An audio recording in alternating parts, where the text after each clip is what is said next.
What if I told you that starting 2026, thousands of green card holders could lose their status without committing a single crime just because they didn't pass a new 3-year government review?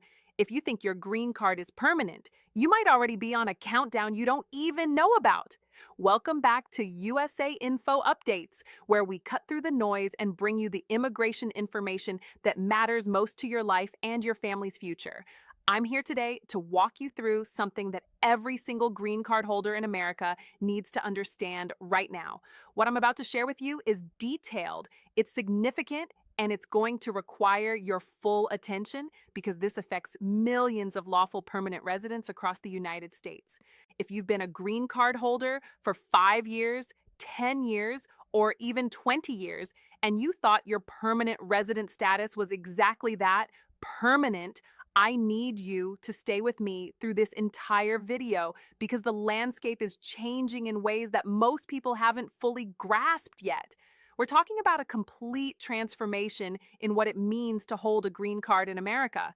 This isn't just another policy tweak or a minor adjustment to existing regulations. This is a fundamental reimagining of the relationship between the United States government and its lawful permanent residents. The law we're discussing today is called the Secure Paths and Integration Act of 2025, and it represents the most sweeping overhaul of immigration policy for green card holders in an entire generation. Congress has passed this legislation with the stated goal of modernizing our immigration system and promoting what they call deeper civic and economic integration of permanent residents into American society. But what does that actually mean for you, for your daily life, for your family, and for your long-term plans in this country?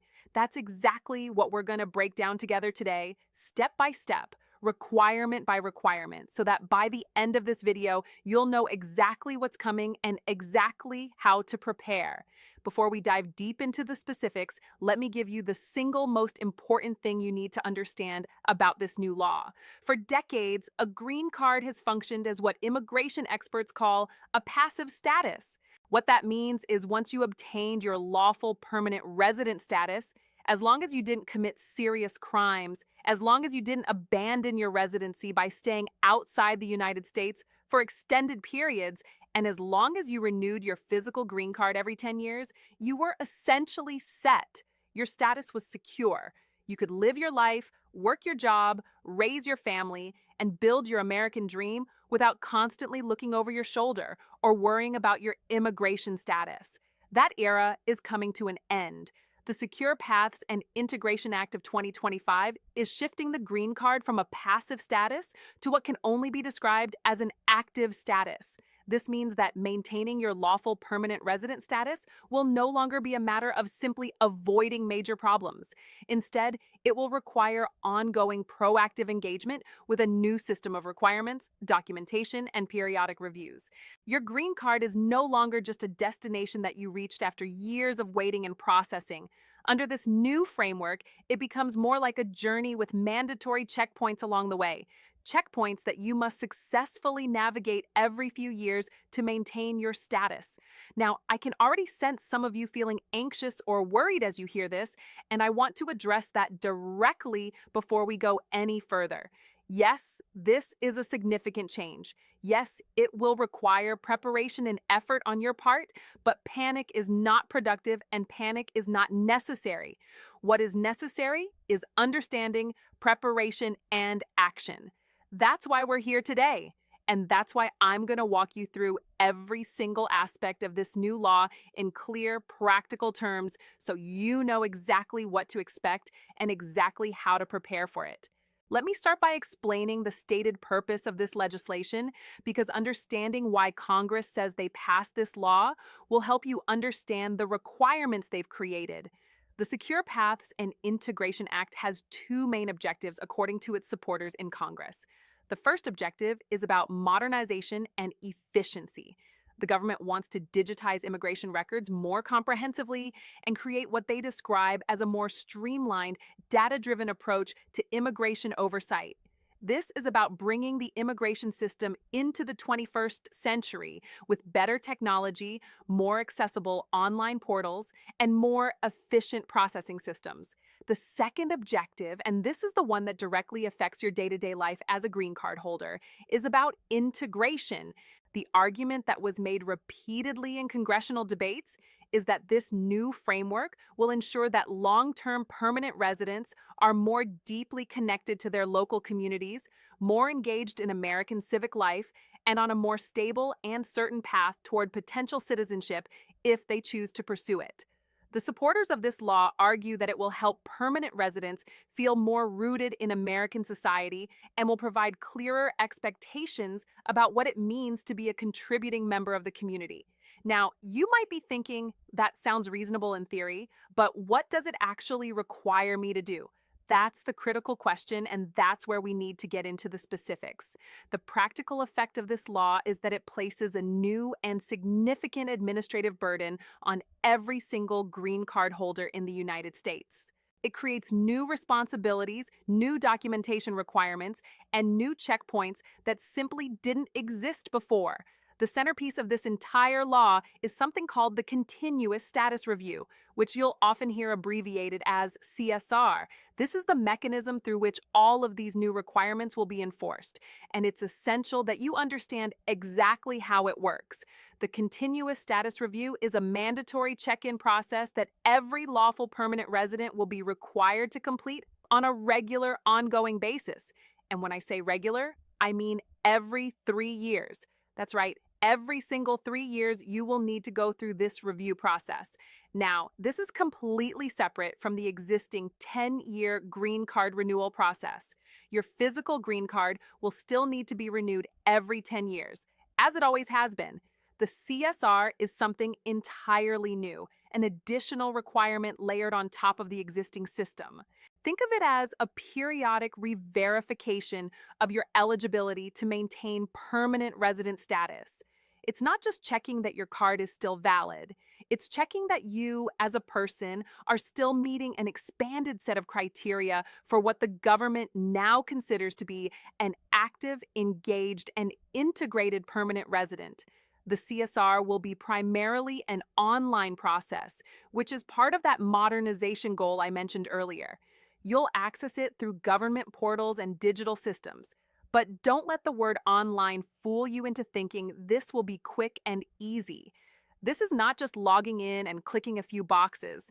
The CSR requires the submission of substantial new documentation, documentation that was never required before on such a frequent and regular basis. You will need to gather evidence, obtain verification from third parties, and compile a comprehensive package of materials that demonstrates you are meeting these new standards. So, what exactly are these new standards? What documentation are we talking about? The CSR focuses on two core areas that every green card holder will need to address. The first is something the law calls the civic integration requirement. The second is a more stringent and more frequent verification of your financial self-sufficiency and your continuous residency in the United States. Let's break down each of these requirements in detail so you understand exactly what will be expected of you. The civic integration requirement is one of the most novel and, frankly, one of the most debated aspects of this entire law. It's something that has never existed before in the American immigration system for permanent residents. What it means in practice is that during each 3-year review period, you must demonstrate that you have been actively participating in American civic life. This isn't about just living here and working here. It's about showing that you are engaged in your community in specific, measurable ways. The law provides you with 2 options for how to satisfy this civic integration requirement, and you get to choose which path works better for your personal situation.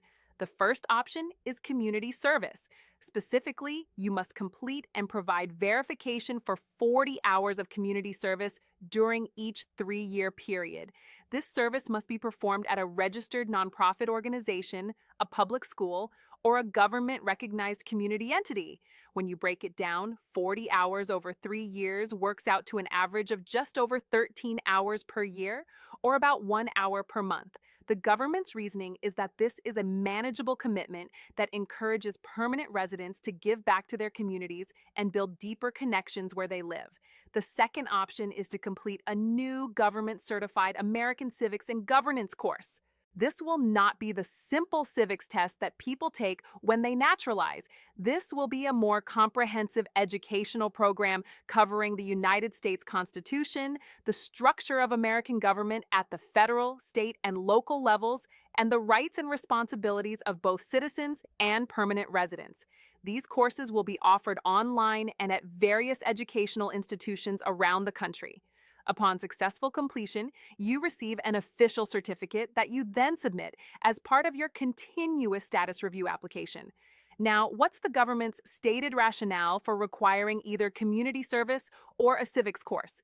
According to supporters of this law, the goal is to move beyond what they see as the outdated concept of permanent residency being just about physical presence in the country. They want to foster what they call a sense of belonging and shared responsibility among long-term residents.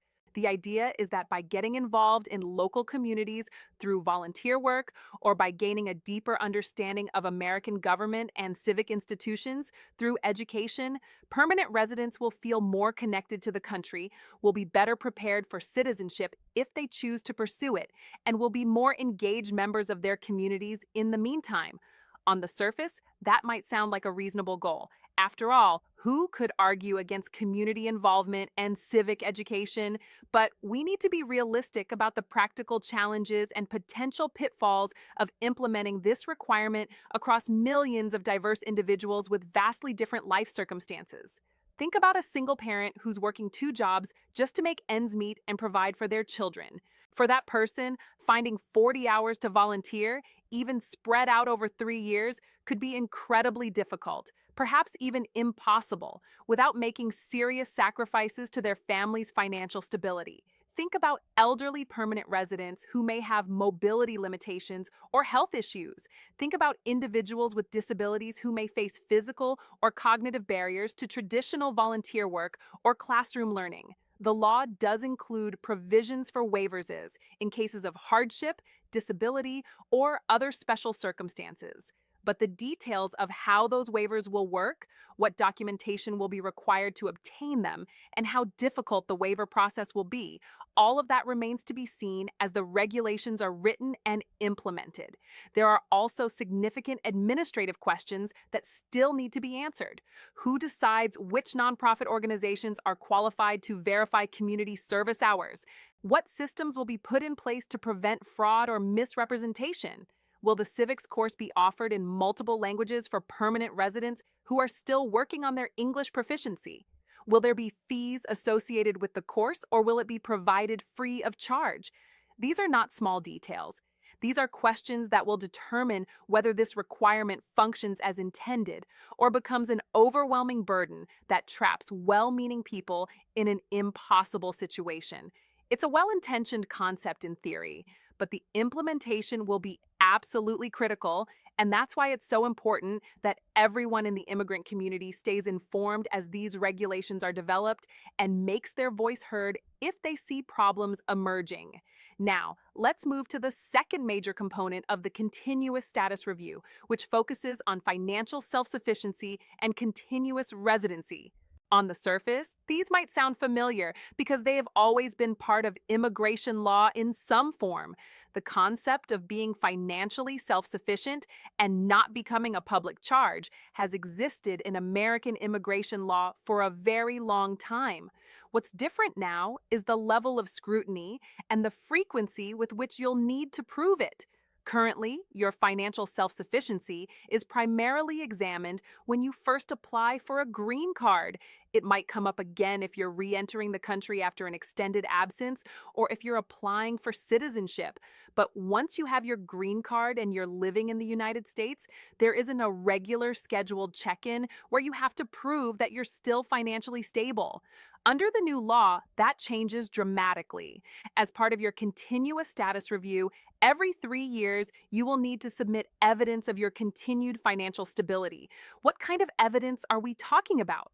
The regulations are still being finalized, but based on the language of the law itself, you should expect to provide your tax returns for the preceding 3 years. This makes sense because tax returns are an official government document that shows your income, your employment status, and your overall financial picture. In addition, you will likely need to make a declaration that you have not received certain federal means as to public benefits during the review period. The specific list of which benefits will count against you in this review is still being determined, but this is expected to be one of the most contentious parts of the implementing regulations. This is where things get tricky and where you need to pay very close attention as more details emerge. There are many different types of government assistance programs in the United States. Some are universal programs that anyone can access regardless of income, like public education or emergency medical services. Some are insurance-based programs where people pay into the system and then draw benefits like Social Security, retirement, or Medicare. And some are means programs specifically designed to help people with low incomes like food assistance or housing subsidies. The government has indicated that receiving means-tested benefits could potentially affect your continuous status review, but the devil is in the details. Will there be a distinction between short-term emergency assistance and long-term dependence? Will receiving food assistance for a few months during a period of unemployment be viewed the same way as receiving housing subsidies for years? Will benefits received by your children affect your status even if you yourself haven't received anything? These are life-or-death questions for families who may face temporary hardships, and the answers will have enormous consequences. The continuous residency component is the other half of this requirement. The fundamental rule has always been that a green card can be considered abandoned if you spend too much time outside the United States. Generally, if you're outside the country for a continuous period of 1 year or more, or sometimes even less, if you demonstrate an intent to live elsewhere permanently, your green card can be revoked. That basic rule isn't changing. What is changing is that the CSR creates a more frequent and more formal checkpoint to review your residency patterns. As part of each 3-year review, you will likely need to provide evidence of your ongoing ties to the United States. This could include proof of employment or self-employment in the U.S., documentation of property ownership, or a long-term lease showing you maintain a home here, records of U.S. bank accounts where you conduct your financial life, and information about family members who reside in the United States with you. The purpose of collecting all this evidence is to proactively identify individuals who may be living and working primarily in another country while trying to maintain their U.S. green card as a backup option. It's designed to make it much more difficult to be what immigration lawyers sometimes call a commuter permanent resident, someone who spends most of their time abroad but periodically returns to the U.S. to maintain the appearance of residency. This probationary status represents an entirely new layer of legal jeopardy for green card holders. It's something that has never existed before. In the past, if you maintained your green card and avoided serious crimes, your status was secure. Now, there will be this ongoing possibility that administrative failures, documentation problems, or life circumstances could put you into this precarious probationary status where you're one step away from losing everything you've built in America. Given everything I've just explained, I know many of you are wondering what you should actually be doing right now to prepare for this new reality. Let me give you the most important practical advice I can offer, broken down into clear action steps that every green card holder should start taking immediately. First, and most importantly, do not panic. I cannot stress this enough. This law is new. The specific implementing regulations that will determine exactly how all of this works are still being written by government agencies. There will be a rollout period. There will be time to prepare. The sky is not falling tomorrow. Panic leads to bad decisions, to wasting money on scams, to making unnecessary changes to your life out of fear. Stay calm, stay informed, and take measured, thoughtful steps to prepare. Second, start documenting everything right now. This is hands down the most practical and valuable advice I can give you. Do not wait until your review period comes up in 2 or 3 years. Start building your documentation file today. If you volunteer at your child's school, at your place of worship, at a local food bank, or at any community organization, get a letter from them documenting your hours. Ask for it now while the memory is fresh. And while your service is ongoing, keep meticulous records of everything related to your employment. Save copies of PUBs, W-2 forms, employment contracts, and any other proof that you are working and earning income in the United States. Keep all of your tax returns and tax documents in an organized file that you can easily access when needed.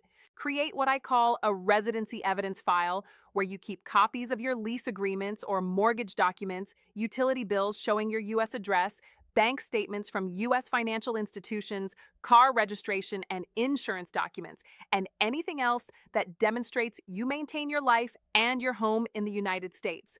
If you travel internationally for work or family reasons, keep detailed records of your travel dates, the purpose of each trip, and documentation showing you always return to the U.S.